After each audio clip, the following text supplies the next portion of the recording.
Hello class, this is a continuation of parametric forms of functions part 3. In this video we will be looking at trigonometry in circles once again.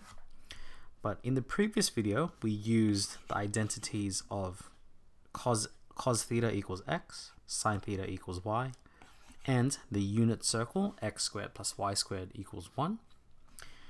And in the previous video we converted from Cartesian to parametric form. Here were the 3 examples that we did. Now let's work from parametric form into Cartesian form. So here we go. From here you can pause the video at any time that you'd like, and yeah, let's go from there. Now let's do this first example. First, what we need to do is make the trig function the subject. So for this one, we have x equals, so I'm going to make it 5 sine theta equals x. Making sine theta the subject, we get x over 5. Likewise, for y, we get 5 cos theta equals y. Cos theta equals y over 5. Now we're going to use the identities because we know the unit circle x squared plus y squared equals 1, and we know that y is actually equal to sine. So we're going to use a combination of these. So we know that cos theta equals x and sine theta equals y. So we're going to take y, okay, well in this case sine is y, we're going to substitute it here, so it's going to become x on 5 squared. Notice how we substituted there. As for cos is x, so we're going to substitute this expression for x here. So it's going to be y over 5 squared equals 1. Expanding this, we get y squared on 25 plus x squared on 25 equals 1. Multiplying out by 25, we get x squared plus y squared equals 25. So we just multiplied by that denominator, and I just switched the position of x and y. So that there is the Cartesian form of this parametric form of a circle. Not so bad. Alright, so let's do another example here. Now remember, we're going to take cos and make cos the subject. So we get 3 cos theta equals x minus 4. Cos theta equals x minus 4 on 3. Likewise, we do the same for sine.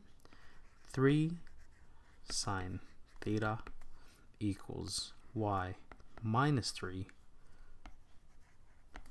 Sine theta equals y minus 3 on 3. There we go.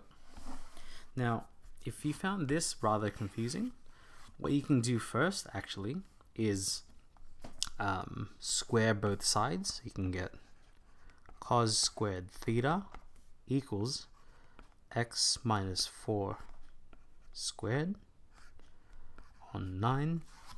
In case you're confused how I expanded it to here straight away, I'll demonstrate in this one. Sine squared theta equals y minus 3 on 3 squared. When we distribute the square to each the numerator and denominator, we get y minus 3 squared on 9.